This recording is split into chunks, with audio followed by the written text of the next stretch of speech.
Chaque jour, Charles et Carole vous présentent la leçon de l'école du sabbat.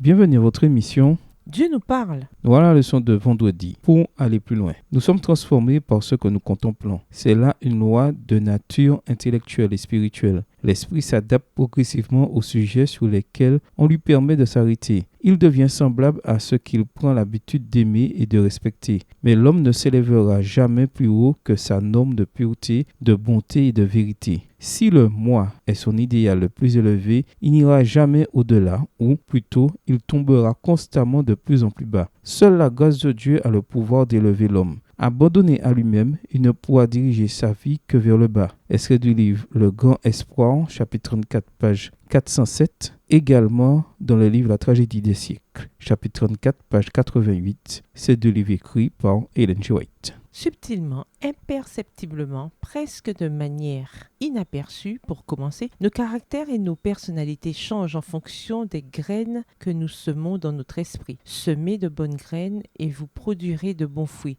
Semez les mauvaises graines de ce monde et vous produirez le fruit de ce monde dans votre caractère. Si nous semons l'indifférence pour Dieu et pour les valeurs et priorités spirituelles, nous récolterons le fruit de l'indifférence, l'apathie, la suffisance spirituelle, et la frustration dans nos vies spirituelles. C'est pourquoi ceux qui pensent « oui, je sais qu'un jour la persécution arrivera, la marque de la bête et tout ça, mais je verrai ça à ce moment-là pour mettre de l'ordre dans ma vie », s'aventurent sur un chemin très dangereux. Dieu nous appelle aujourd'hui, en ce moment même, à lui abandonner notre vie. Plus on tarde à répondre au Saint-Esprit et plus l'âme s'endurcit aux sollicitations de Dieu et plus l'on devient susceptible de tomber dans les mensonges de l'ennemi et d'y croire. À méditer, quel est le lien entre être sauvé par grâce et grandir en grâce dans le contexte d'Apocalypse 14, versets 14 à 20 et du principe de la moisson? Discuter des éléments nécessaires pour la croissance des végétaux et comparer cela à notre croissance spirituelle. Quelles sont les similitudes? Que peut-on apprendre de la manière dont les végétaux grandissent et appliquer cela à nos vies? Y a-t-il une différence entre notre capacité à choisir, qui est un don de Dieu, et notre volonté? Pourquoi est-il important de comprendre cette différence pour un chrétien en pleine croissance? Pourquoi le titre « Fils de l'homme » est-il un encouragement pour l'heure du jugement tandis que nous attendons le retour de Christ? Pourquoi est-il réconfortant de se rendre compte qu'un homme, un être humain, est là-haut pour nous représenter lors du jugement? Au revoir. Et à demain si Dieu veut.